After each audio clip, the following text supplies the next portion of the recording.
Attorney Rufil Fernandez Banyok. Attorney Rufil Fernandez Banyok. Straight to the point. O karon, ania ang inyong anchorman. Liquid adversus veritatem sed pro veritate. Wa kitay mahimo aron sa pagpakigbatok sa kamatuoran, kundi aron sa pagdapig sa kamatuoran. Straight to the point. Luzon, Visayas ug Mindanao, Pilipinas ug sa katawhan kutob sa mabot sa tong Sibya sa tibuok kalibutan via internet. May buntag ug kumusta live gikan sa Queen City of the South, Cebu City, Philippines. Welcome nining atong tulumanon ug inyong tulumanon. Straight to the point. Kinigya po inyo boss kanagad sa kahanginan sa kasamang Rufil Fernandez Banyok. Mao'y paday makiguban kaninyo nining laing adlaw sa atong pagpakigbisog. Adlaw karon mahigala nga Sabado o ga pizza size na. Nining buwan karon mahigala sa Disyembre tuig 2025. Straight to the point. Sa gihapon natangan tagpagtagad ang mga issues nga may labot ang lungsod. Nagbagang mga expose, naguna mga reports. Dinhi lamang gyapon mga higala sa atong pagawan-uban nining atong tulumanon ug inyong tulumanon. Straight to the point. Naguna sa tumay gutanan karon butaga mga kaigsunan. Tropical depression nga si Wilma. Nahimutang na karon 70 kilometros silangan sa Burungan City, Eastern Samar. Straight to the point. Ibana-bana nga mo landfall kini karon buntag sa Eastern Visayas. Straight to the point. Ato mga kaigsunan sa may Eastern Visayas ha. Careful mo diha. Kay anha na pod mga higalang mga area ha. Mo landfall kining mao nga bagyo nga si Wilma. Straight to the point. Samtang pag-uwan-uwan tungod ni bagyong Wilma ni resulta sa mga pagbaha, landslide sa pipila ka mga lugar sa probinsya sa Sugbo. Straight to the point. Sama sa Dumanhog, Barile, Balamban ug lungsod sa Alegria. Straight to the point. Samtang dulan sab, daghan sab mga higala mga pasahero sa barko nga natanggong sa lain-laing mga pantalan dinhi sa Sugbo. Human ang tibok lalawigan gipaubos sa signal number 1 sa pag-asa ug wa palargaha ang maong mga barko. Straight to the point. Daghan ni magipanggaid nga mga barko mahigala, daghang mga pasahero na nga tanggong gumikan ini nga atong kahimtang karon sa panahon. Straight to the point. Ang huyang nga La Niña na sinati sa nasod karon og moresulta kini sa above normal nga mga pag-uwan-uwan og pag-develop og mga bagyo. Gikan karong buwana hangtod sa Pebrero sa sunod nga tuig. Straight to the point. Natanig pagtagad sab karong nga buntaga mahigalas to mga uban usab dining atong tulumanon ginyong tulumanon. Straight to the point. Samtang sa laing bahin sud lang sa usa ka buwan. Giharas mga higala. Tulo ka kaso na ang gipasaka batok ni Governor Pam Bariccuatro. Sugod no ka kuan lang waray usa ka buwan mga kaigalaan. Giharas mahigala og mga kaso, Mao ni mga kaigalaan nga atong unsolicited advice ngadto kang Pam Bariccuatro, concentrate lang sa imong trabaho. Ipatubag na og abogado ng imong mga kaso. Nga bisag way hinungdan mahigala hala pasakag kaso. Straight to the Ato point. ni nga tagag pagtagad mga kaigalaan. Karon nga buntaga mga sukitig paminaw sumuk-sumukon gyud siya aron nga dili maka-concentrate sa iyang trabaho. Dili makaserbisyo mahigala ngadto sa mga Sugbuanon. Straight to the point. Ato ni hatagag pagtagad ha kining maong mga gipasakang kaso. Hasta gani mahigala nga dunay uniform nga SWAT mahigalas Pam Bariccuatro, gipasakaan sa kaso. Bisa na ingon pa mahigala nga kana usa ka AI lang, pasakaan gyud. Kay ang gobernador busy kayo mahigala liman ka nga duha ka mga katalagman ni karon, nga nitayog mahigala Sugbo. Una ang linog dito sa Northern Cebu, ikaduha ang bagyo nga Tino. Perting bisihas gobernador mga higala. Ni apoy way lingaw nga wagi. Trabaho wala ang iya trabaho gyud pagpasakag kaso. Wa pa gyud taon makamove on mga sukitig paminaw kining parinti ni kanhi Gobernador Gwen Garcia. Straight to the point. Wa pa gyud taon makamove on, Yagi taon ni katawa. Before ang election, gipasakaag kaso mga kaigalaan tungod atong iyang Simple Share nga foundation. Atol sa election, gipasakaag election protest. Wa makadawat nga kinini ang napildi mga 400,000 votes. Wa makadawat pasakag kasos kumilik hangtod ron. Wa ray usa ka buwan tulo ka kaso gipasaka. Unsa man ni mga kasuha ato ni tagag pagtagad mga kaigalan. Apila ni ini kitong pagsulot og SWAT uniform. Nga miingon si Pam Bariccuatro AI in tao na oy.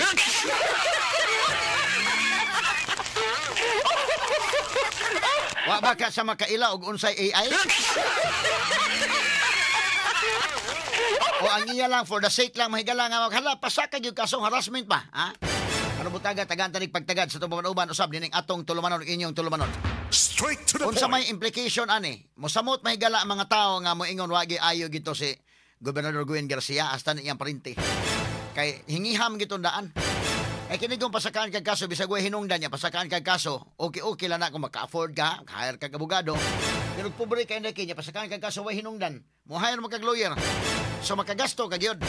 No? So kini mga harassment ba? Pila man ka mga tao, ang mga ordinaryong tao, mo nang mga katawhan nga naminaw nagkukaroon maingon yun nga, di gyud maayo makabalik to sa pwesto. Kay abusado mga sukit tig paminaw. Pila ka dianong empleyado ang gipangkiha. Sa siya pa'y naglingkod sa Kapitolyo, perti naghana. Hasta taga Department of Agriculture town, nga igo ra mahigala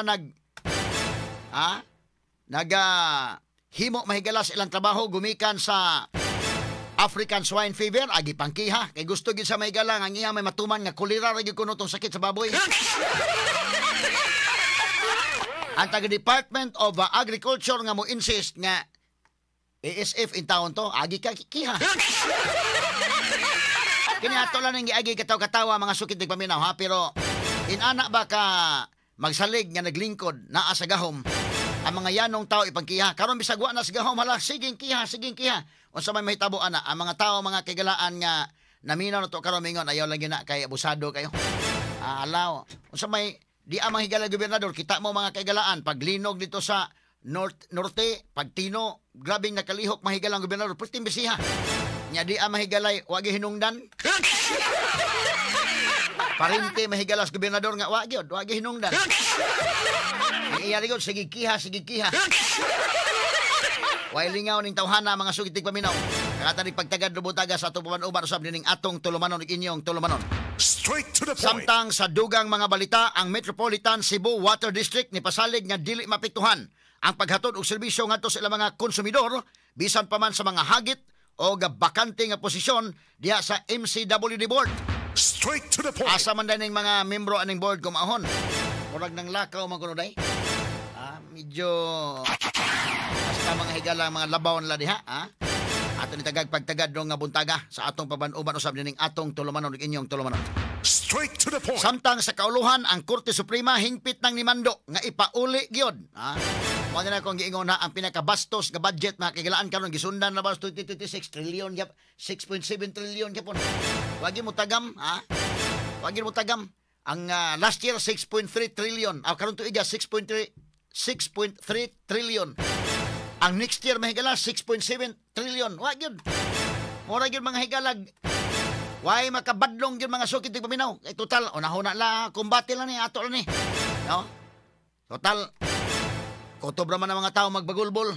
Straight to the point. Wa na lang gyud murag nawad-an na gyud bisag gamay siguro ng uwaw. Straight to the Ang point. budget mahigala sa 2025 ato lang respetaran tong uban nga magkalahi kitag opinion sa uban kay kining ato base man ni mahigala sa prinsipyo. Ang uban mahigala tingali based po sa prinsipyo lahi sa atong opinion okay lang atong respetaran. Ang uban sad mga higala maoro po ilang naabot siguro silang analysis ato sang respetaran. Ang uban sad nga mga binayran kay bawta mga kagalaan nga do na magi mga trolls mga sukit tig paminaw di ato sang respetaran kay nanginabuhi sad sila. Soldado man sad sila mahigalang apil sa troll farms. Okay lang, but alang sa kadaghanang mga tao nga tamod sa prinsipyo mga higala. Maingon gyud ko. Kadtong kining maong budget mahigala grabe ka bastos. Mabitan ng dugay na human og pirma kay gi-review pa kuno ni Marcos Jr. December 30 na napirmahan, hapit na gyud magbagong tuig. Kamantay mo kay numdo mo. Ngano man daghay na question. Daghan na question asa pa gani mga higala ang budget sa DepEd. Lupig sa DPWH. Hasta pa gani mahigalang kwarta sa PhilHealth. Inumdo mo? Nga wa tagai mahigalang subsidy ang PhilHealth kay kuno na may savings. Di pa na igo gikuha pang kwarta sa PhilHealth. Ug wa mo kahibaw ana. Sige lang, mo nagingon pasayloas ra kay wa sila masayod sa lang gibuhat. Basta ako padayon ko mo hisgot diri mo barog ko asa ako mga baruganan basis prinsipyo. Kay damang mga higalay maura po, napoy tig-text bitaw nako mahigalang mo, argue tanaw nako bida. Maura sige naabot sa iyong utok.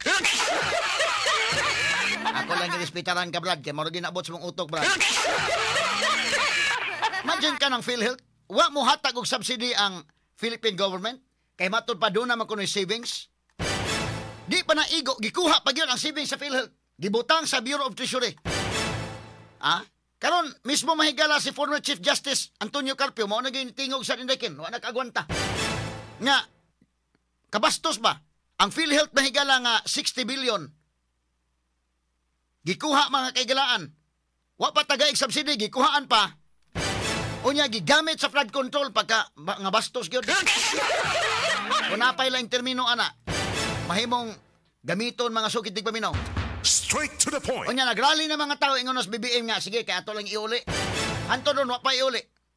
Naabta na lang mahigala ang Supreme Court na gyud. Mao ni sulti ron sa decision Supreme Court ingon Supreme Court iuli na kanang 60 billion pesos.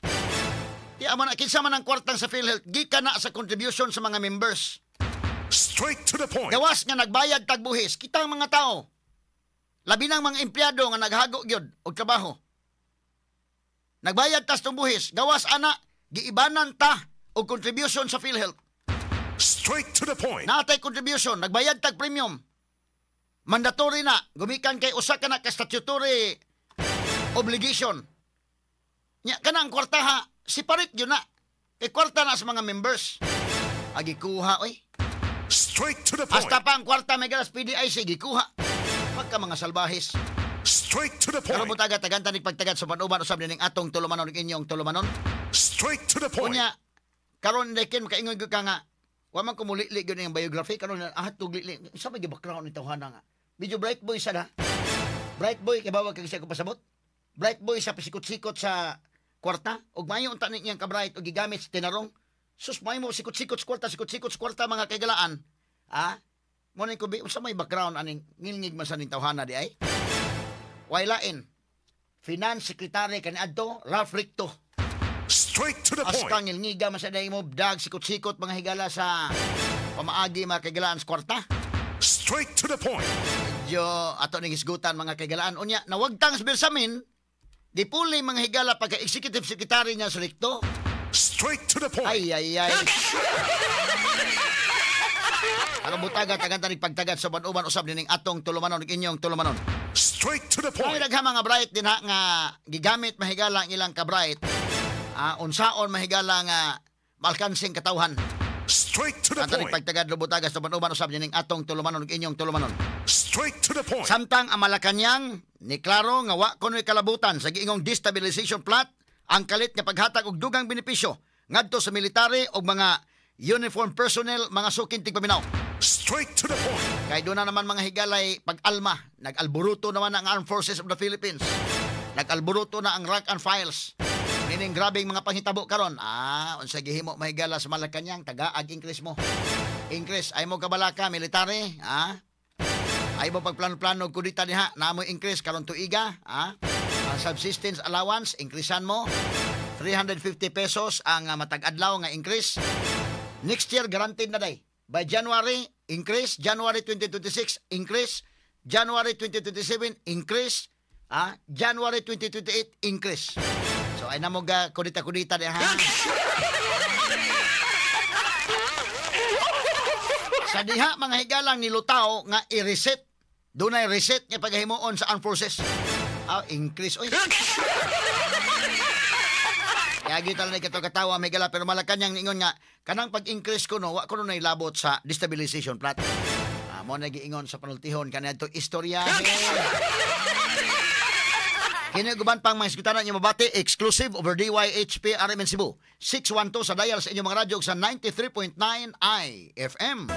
Sa serbisyo publiko maaasahan mo mga balita'y detalyado at